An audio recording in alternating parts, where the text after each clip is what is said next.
Hello everyone, welcome to another session of Filipino psychology.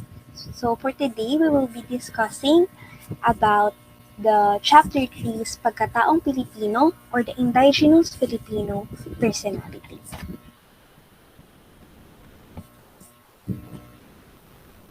So a way to understand the Filipino character is to analyze the social interaction in the Philippine setting.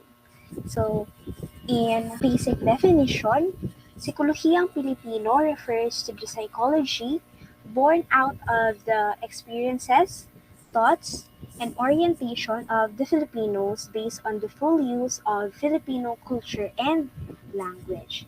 Filipino psychology is more like perspective ng psychology sa Filipino culture. So the beginning of Filipino psychology is very narrowed and limited lang because the Filipino behavior has been analyzed and interpreted in the light of Western theories. So from the beginning of the periods when yung Spain and US is parang nasakop tayo, meron ng mga Filipino intellectuals and scholars na may alam na about sa Filipino psychology. Though by that time kasi, yung Filipino psychology is more like Western-oriented pa or may pagka-Western yung approach niya sa psychology because they believe that since nasakop daw yung bansa natin, we will be influenced by the approach of Spain and US. And since yung perspective or yung approach ng psychology by that time is more like universal, so ang sinasabi is if ever nagagawa man ng another perspective about psychology, it will be parang unacceptable universally. So it was in early 1970s when Vergilio Gaspar Enriquez initiated and introduced the concept of Sikolohiyang Pilipino. So, Sikolohiyang Pilipino kasi is parang a step towards contributing to universal psychology according to Enriquez. So, who is Vergilio Enriquez? So, Vergilio Enriquez is known as the father of Filipino psychology. He is the pioneer of Sikolohistang Pilipino and also the founder of Pambansang Samahan sa Sikolohiyang Pilipino, which is now known as the National Association for Sikolohiyang Pilipino Incorporated. So, ang initial work kasi ng pag-develop ng Sikolohiyang Pilipino is parang concentrated on a type of indigenization, which is based largely on simple translation of concepts, methods, theories, and parang studies into Filipino. His most significant contribution to the Sikolohiyang Pilipino movement probably lies in clarifying what Sikolohiyang Pilipino is. So according to him, Sikolohiyang Pilipino is the study of diwa or the psyche. So as we all know, the psyche is one's total personality. So sa concept natin sa Filipino, it is the study of diwa. So Filipinos directly refers to the wealth of ideas referred to by the philosophical concept of essence and an entire range of psychological concepts from awareness to motives to behavior. Enriquez distinguished Sikolohiyang Pilipino from Sikolohiya sa Pilipinas, the general form of psychology in the Philippine context, and Sikolohiya ng mga Pilipino, theorizing about the psychological nature of the Filipinos, whether from a local or a foreign perspective. So according to Enriquez, ang sabi niya, ang Sikolohiyang Pilipino daw, binubuo siya ng both psychology in the Philippines and also psychology of the Filipinos. So hindi lang siya nagbe-base sa setting ng Philippines but also the psychological nature ng isang Pilipino. So Enriquez searched the Filipino culture and history for the basis of Sikolohiyang Pilipino instead of tracing this back to Western theories kasi gusto niya na parang may sarili tayong concept or parang yung concept ng Western theories is maa-apply din natin sa Philippine context. So he even looked beyond the textbook definition of psychology as the study of behavior and thoughts to examine what psychology means for the Filipinos. So he came up with a definition of psychology that takes into account the study of emotions and experience, which is known in Filipino term as kalooban at kamalayan. We also have the awareness of one's surroundings, which is the ulirat, the information and understanding, also known as the isip. We also have habits and behavior, the diwa, and we also have the soul or the kaluluwa. So sabi ni Enriquez, ang Filipino psychology is binubuo rin siya ng mga kalooban at kamalayan, ng ulirat, ng isip at diwa, at ang kaluluwa. So, ito kasing concept na to ng psychology is matatakal to later ng iba pang proponent ng Filipino psychology.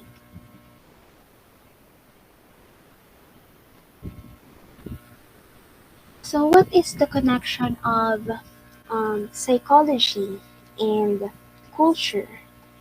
So, according to Enriquez, the culture is derived from the process of discovering individual psychological elements and themes. So, ang sabi ni Enriquez, in order daw na mabigyan natin ng importance yung Filipinos' personhood and aspiration as a people, we have to simply examine the attitudes, the beliefs, the values, the practices of a Filipino. So, to him, Sikolohiyang Pilipino exists as long as there are Filipinos. So, this type of psychology is already found in the Philippines' life and culture. So, Enriquez elaborates by saying that psychology in the Philippines is both foreign and indigenous to culture. Sabi niya kasi, in order to recognize daw yung parang in order to recognize and appreciate yung mga indigenous elements, we Filipinos have to reject the foreign aspects and put them into the context of Philippine colonial history.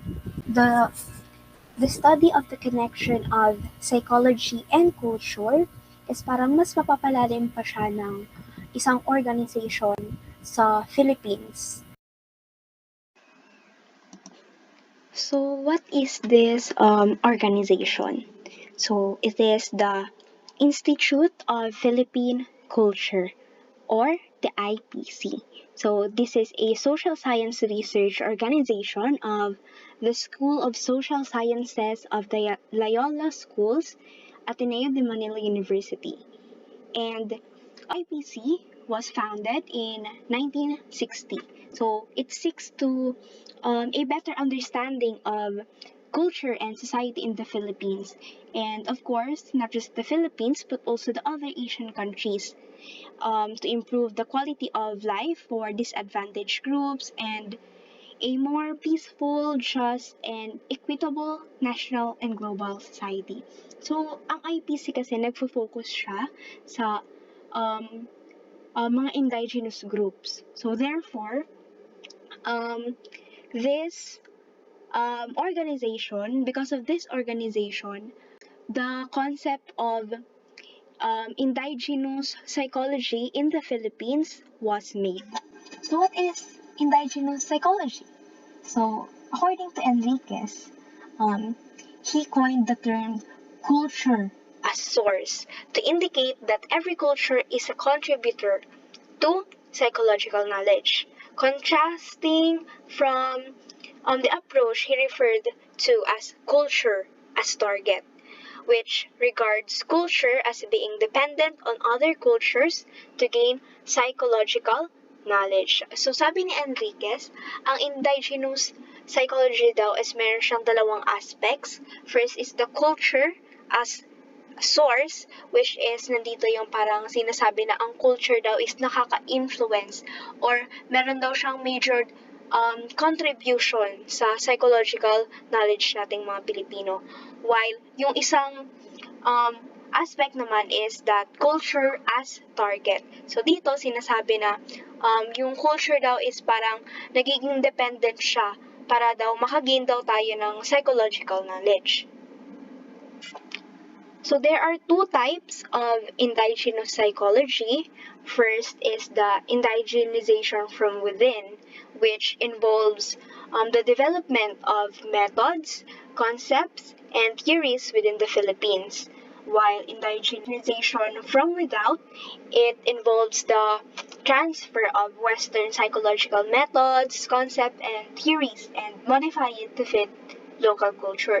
So dito sa indigenization from within, sinasabi nila na sobrang connected nito sa Sikolohiyang Pilipino. It is because that indigenization from within involves yung mga studies lang na mahanap or parang yung mga magkakonduct lang sila ng studies within the Philippines. For example, yung mga experiences, paano ba sa Pilipinas, ano ba yung nakaka-influence sa mga Pilipino sa setting ng Pilipinas. While indigenization from without, dito naman pumapasok yung parang nandito yung mga Western approach, yung mga methods na sinasabi na kapag daw i-compare natin sila sa mga studies na kinakonduct dito sa Philippines, dapat daw na-fit daw yun sa local culture. Kaya 'di ba nga before yung sinabi ko kanina na ang psychology kasi is very universal dapat ang concept niya. Though since si Enriquez, siya kasi nag-initiate siya ng parang perspective ng mga indigenous, lalo ng mga Pilipino, kung ano ba yung nakaka-influence sa kanila sa lugar nila. Hindi lang naman si Enriquez yung parang may major contribution or hindi lang siya yung proponent ng indigenous psychology. So, meron din ibang tao na parang meron din silang sariling approach kung ano nga ba talaga ang own explanation nila ng Sikolohiyang Pilipino. Good morning, everyone. So, the next topic is about the father of new Philippine historiography. He's known as the father of historiography. He is Zeus A. Salazar. Zeus Salazar meron siyang concept about kaluluwa and budhi. Let's discuss first the kaluluwa. We all know that kaluluwa is the soul, and in Filipino language, kaluluwa is also known as ikaruruwa or ikinaduduwa, which means dalawa or two. Since the kaluluwa came from the word term duwa or two, meron din siyang dalawang kalagayan ng kaluluwa. According to Salazar, ang kaluluwa ay ang batis ng buhay at ginhawa. Ang salitang Cebuano na ginhawa sa Tagalog ay hihininga. So it means once na namatay isang tao, it is because nalagutan or naputol ang hininga. Parang ganun na explanation kung bakit naging batis ng buhay at ginhawa ang kaluluwa. According also to Salazar, pag namatay daw tayo or ang isang tao, ang kaluluwa daw natin ay yumayar o pumapanaw, and kapag ang katawan ay namatay, na yung soul din daw natin ay humihiwalay or umalis sa katawan. Like sa misa, madalas tayong makarinig ng sumalangit nawa, kasi ang words na nawa ay lumang Tagalog na ang ibig sabihin ay spirito. That's why the meaning of sumalangit nawa is that kaluluwa or spirito ay sumasalangit. Salazar also said na kapag daw ang kaluluwa ng tao is pumanaw, na nagiging anito daw ito. And meron tayong dalawang uri ng anito. The first is anito ng mga ninuno. And the second one is anitong nagbabantay ng ating kalikasan. And sa beliefs natin, meron daw tayong anito at anita, at sa ibang beliefs, meron tinatawag na gods and goddesses. A very famous ancestral house that located in Benguet, which is called Puuntibalay, is parang dito daw sa ancestral house na to, inilalagak ang mga kagamitan ng mga namatay or yumao. And dito rin sinasabi na dito rin naniniraan ang mga anito ng ating mga ninuno. Meron din dito ang ginagawang mga ritual para sa mga anito at mga kaluluwa ng namatay. So, I think it is very familiar din sa inyo ang concept na ito kapag daw nalaglag ang kaluluwa natin pag natutulog, tayo sa pamamagitan ng panaginip or in state of trance kapag awit ng ritual. Meron din tayo concept na tinatawag na sanib. Ang pag-alis daw sa kaluluwa ng tao ay pwedeng pansamantala lang, pero kahit sa pansamantala lang na pag-alis ng kaluluwa, pwede itong mapasukan ng ibang kaluluwa. At ito naman ang sinasabing sanib. At ito ang nagpapagalaw ng tao. Meron tayong mga kaluluwa or may mga kaluluwa na masama. Meron din namang mabuti. So dito papasok ang makataong konstekto ng kaluluwa. Pagkataong konstekto daw ng kaluluwa ay maaaring maganda or pangit na kaluluwa. Ito daw yung physical na kaanyuan ng isang kaluluwa at sunod meron matuwid o haling na kaluluwa. Ito daw yung pinagdaraanan ng mga kaluluwa. Pang-tatlo ay dalisay at maitim na kaluluwa. So kung ang kaluluwa or soul in English, meron din tayong tinatawag na budhi or conscience. According to Salazar, ang budhi daw ang katambal ng kaluluwa. So ito daw yung tagahusga sa mga kaganapan. Ang budhi ay meron siyang tatlong aspect. First, pagsisi. Next, paghingi ng kapatawaran. And third one is pagbayad sa kung ano mang ginawa. Tao, kapag may nagagawang kasalanan or masama, dito pumapasok yung konsensya natin.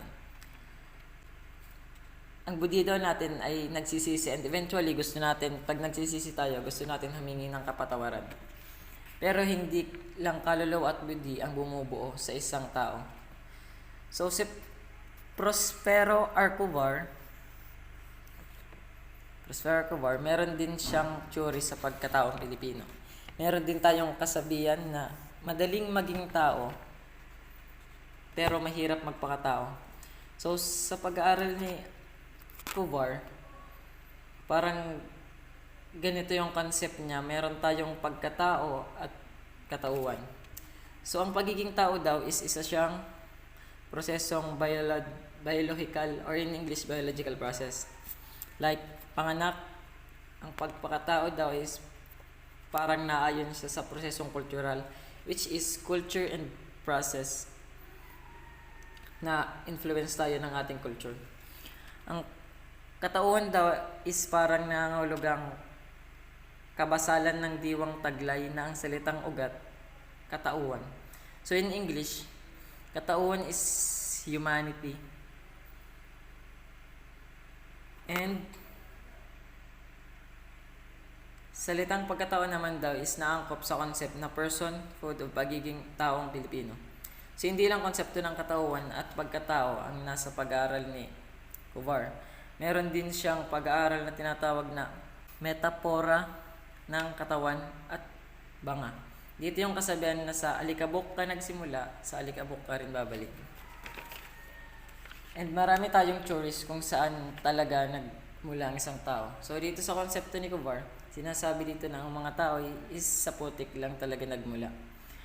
And ang katawan ng tao is parang banga, and sa putik nagmula ang banga. According to Kuvar, meron din daw labas, loob at lalim ang banga.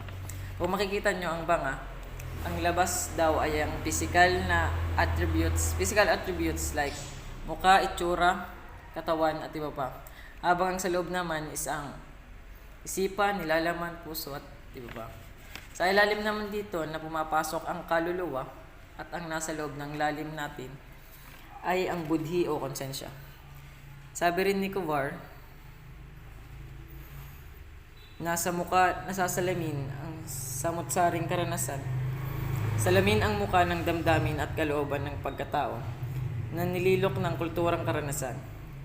Ang concept daw ng loob ay mas maintindihan natin kung i-describe sa concept ng sisidlan. So, hindi lang si Kovar yung may pag-aaral regarding sa labas and loob. Si Father Albert Alejo, meron din siyang sariling concept ng labas and loob. So, who is Father Albert Alejo? So, Father Albert Alejo is a Filipino Jesuit, anthropologist, activist, and Tagalog poet. He was born on August 25, 1985 in Cagayan de Oro, and he is now 63 years old. So, yun. Loob as relational interiority. So, loob, it refers to the internal self. And labas naman, syempre, external self. Next is, loob is a Tagalog word which simply means inside or interior. Diba? So, loob has inner structure that consists of the abot malay, or in other word, ambit of consciousness, and the abot dama, in other word, ambit of feeling, and the abot kaya naman, in other word, ambit of strength. So, loob opens up to a whole anthropological and moral discourse of pagkatao. So, in other words, being and becoming human that promises to enrich our growing literature on alternative philosophical discourse. So, ayon kay Albert Alejo, ang utang na loob ay lumalalim kapag ang tumatanggap ng biyaya or pabuya mula sa sinuman ay nakadarama ng matinding pananagutang mahirap tumbasan lalo sa panahon ng kagipitan. So, utang na loob, in other word, depth of the heart. And the second one is pagbabaong loob, in other word, change of heart. So, lakas naman ng loob is strength of the will. And maulap na loob is clouded mind. So, the last one is malinis na kalooban, which is, in other word, clean of heart. So in addition, according to Alejo, ang utang na loob daw is parang nangyayari lang siya kapag may mga times na tumatanggap daw tayo ng tulong, ng paubaya, ng biyaya na sa tingin natin hindi daw natin kayang tumbasan. Kaya nangyayari, gumagawa tayo or nakakabuo tayo ng utang na loob sa ibang tao.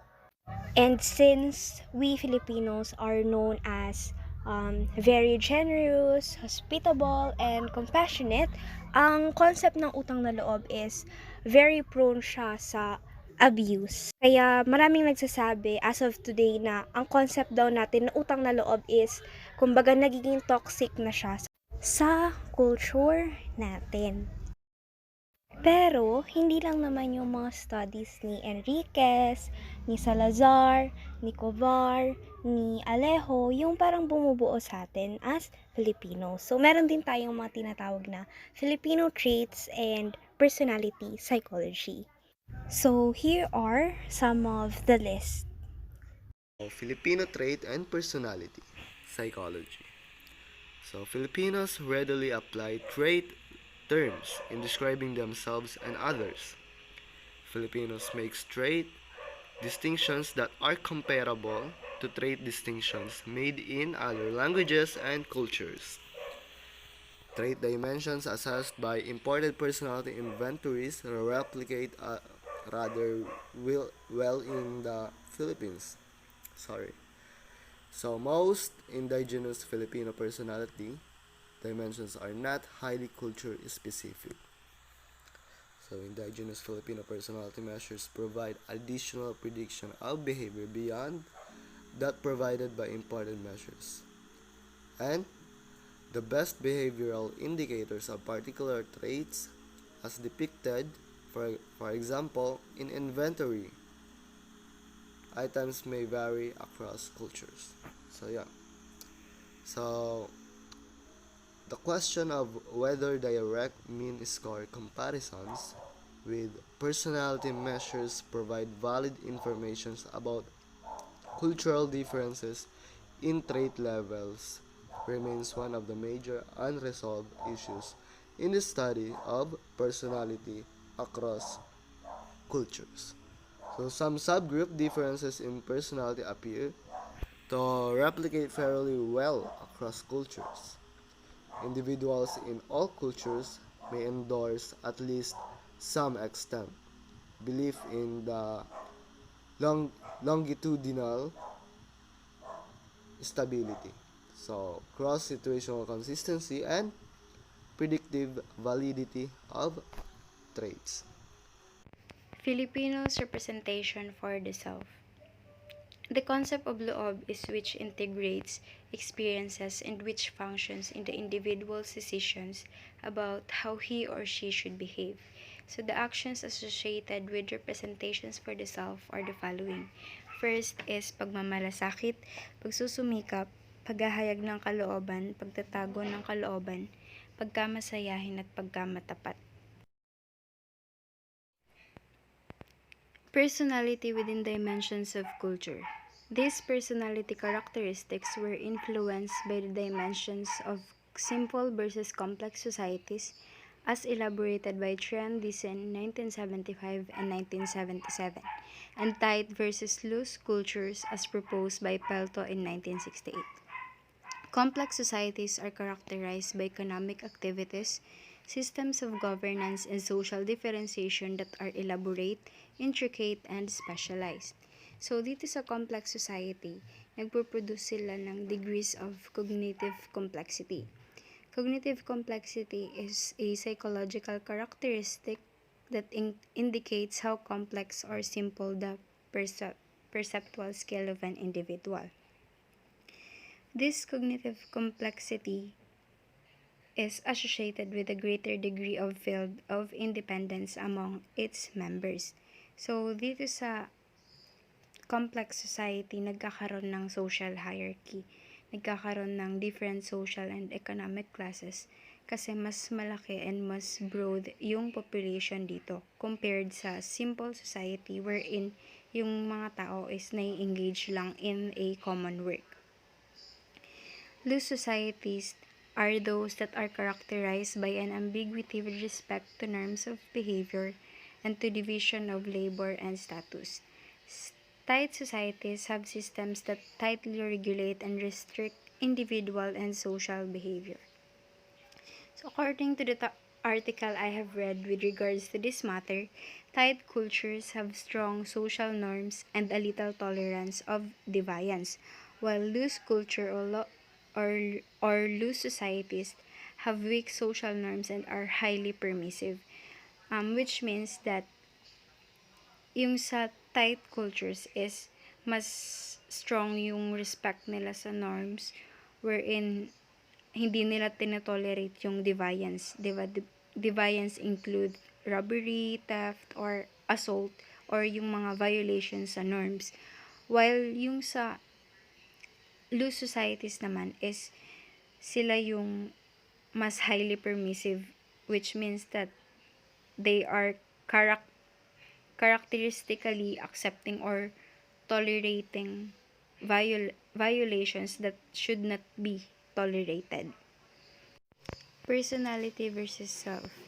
A more emic approach, or the study from the inside, is said to characterize the study of self or selfhood, while an ethic approach, or the study from the outside, is appropriate and consistent with the definition of personality. Emic approach is how local people thinks. They are more specific to culture or while using natural taxonomies. While yung sa ethic approach naman, yung perspective dito is from the outsiders. So they are looking in one culture. If sa emic approach were more specific sa culture, sa ethic approach naman, they are not specific with just one culture because they focused on psychological universal. Self. According to Marcella, Davos, and Sue, self is a formulation that signifies a phenomenological conception of the individual. Self in social interaction is an analysis between social role interaction and personality structure. Liberal individualistic. So according to Samson, it is a view of a person who freely chooses his or her own course of actions since all ties that has bound him or her from the context of the community has been effectively broken. So, dito sa liberal individualistic is nagkakaroon or mayroon ka ng freedom para gawin kung ano yung gusto mo or kung ano yung gawin or kung anong actions ang gagawin mo. Since yung ties mo within the community is parang na-restrict na or nawalan ka na ng ties within the community, dito na nagkakaroon ng parang individual freedom para gawin yung kung ano yung gusto mo. Culture and self. The type of cultural variation that has most captured the research interest of psychologists doing cross-cultural research is the collectivistic, individualistic characterization of cultures. Independent self-control is characterized by a focus on one's own attributes and achievements. So, dito sa independent self-control is usually observed among those from individualist cultures where the person is socialized to be independent and unique. Yung mga tao dito sa independent self-control is ginagamit nila yung relationship or yung interaction nila with other people to reinforce their autonomy or yung self-expression nila. So, parang yung pagkakaroon mo ng relationship with other people is for you to improve or to develop your self-expression. While interdependent construal is centered on the individual's successful adjustment to his or her social relationships. So, dito naman sa interdependent construals, their view with close relationships or yung social roles, organizations, or group membership is the central of their sense of self. So, parang yung dito is, if you being in a group is parang dun mo mahanap yung sense of self mo.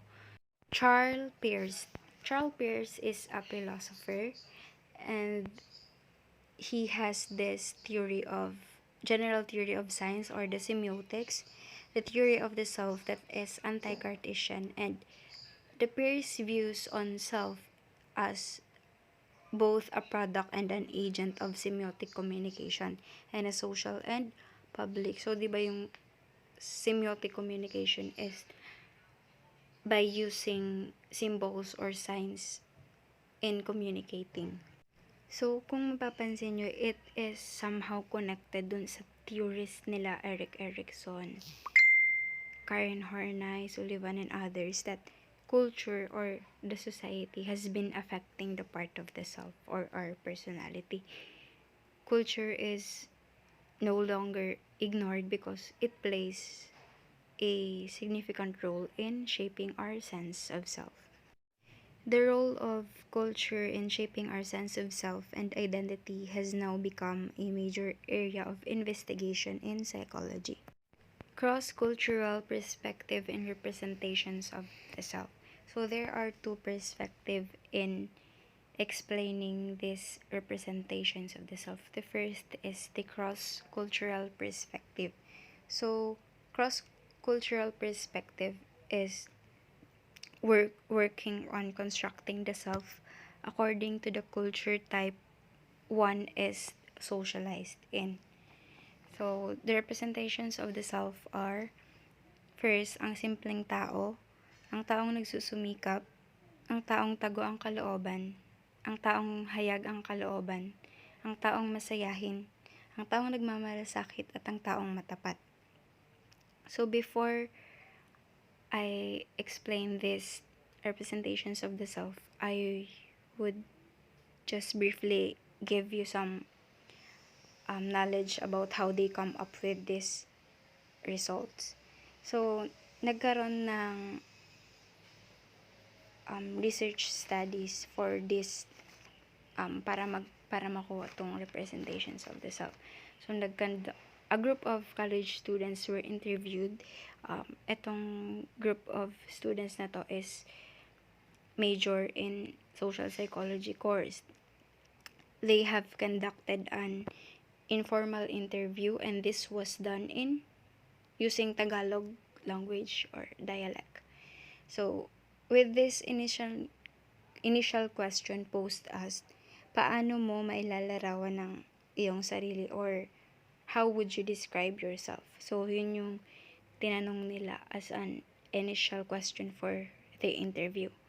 So, they also included a question to clarify a given trait. Example, bakit mo masasabing makulit ka, or what is the reason behind kung bakit nag-a-act ka ng ganitong way. Ganun. So, after nila mag-conduct ng interview, only those texts prepared by those who gave their consent were subjected to subsequent analysis. So, nagkaroon pa ng analysis bago makuha tong results na to. So, to present the findings of this study, I would briefly describe the representations of the self. So, first is ang simpleng tao. This type of person does not try to attract undue attention through his manner or dressing. His ambitions in life do not differ much from the ambitions of most others. So, the simpleng tao is therefore no different from the typical or the average man. So, yung simpleng tao is tinatanggap niya lahat ng klase ng tao sa buhay niya. He's also the one that we can easily get along with. And yung simpleng tao is they are easily satisfied with what is given to them or what is available. So the actions that characterize the simpleng tao representations are nakikibagay or maintaining a low profile in one social world or life. So ang simpleng tao din is lahat ng tao is nakakasundo nila. And they are also not pihikan, or they are not being choosy about what he may obtain in life. Next is ang taong nagsusumikap. This type of person possesses a goal in life. She acts towards the attainment of this goal. So, ang taong nagsusumikap is characterized by patient, dedicated, and persevering. So, dito sa taong nagsusumikap, sila yung madidescribe natin na masipag. That she or he is willing to struggle until she finally reaches her goal. Ang taong tago ang kalooban. This type of person is not easy to understand, and he is likewise not easy to get along with. He rarely mixes around with others and have very few friends. So, ang taong tago ang kalooban, mostly sila yung mga mahiyain, that they are parang takot sila ma-judge or takot sila na makita nung ibang tao yung weaknesses nila. That's why tinatago nila yung kung mga emotions or kung ano yung mga nararamdaman nila. Kasi they are afraid of judgments or criticisms. So, maybe isa din sa reason kung bakit tinatago nila yung mga nararamdaman nila, or ka na mag-share or magkwento ulit kasi you are afraid of judgment. Ang taong hayag ang kalooban. This person expresses in a direct manner whatever is on her mind. One will be able to tell immediately from her actions whether she favors a person or not. So, dito sa ang taong hayag ang kalooban, sila naman yung mga kabaliktaran ng taong tago ang kalooban. They are very open about what he or she feels. She is true to herself and also to other people, and is able to share that which bothers her. So, the emotions that is usually expressed is anger and love. 'Di ba sa anger kasi minsan yung outburst after a period of self-control, yung sobra na yung pagtitimpi mo. And dahil lang sobrang open mo sa kanila is parang gusto mo i-share din yun kasi hindi ka sanay mag-keep ng nararamdaman mo. That's why madalas na papakita mo yung galit mo. And also the love. Ang taong masayahin. It is easy to make this type of person happy. It is likewise easy for this person to make others happy, and one can easily approach him. So this type of person is fun to be with because sila yung mga madadaldal and is always full of stories. So by being masayahin is the characteristics of being masayahin is telling jokes or yung nagpapatawa, you're suddenly suggesting to go on a trip somewhere, and you are an incessant talking or yung madaldal. So the next is ang taong nagmamalasakit. This type of person readily shares her time with others. She is generous and never stingy. She empathizes with the oppressed and with those who have lesser in life. So this type of people usually is mindful of the other people's conditions or problems. Sila yung ready to listen and to give advice if needed. And they are also the ones who is approachable and is ready to give a helping hand. Ang taong matapat. This type of person is loyal to his friends. He tries to maintain his relationship with them through constant communication. It pleases him to give support when needed. So this type of people show his loyalty by keeping a secret. They are willing to do favors for his friends or for their loved ones.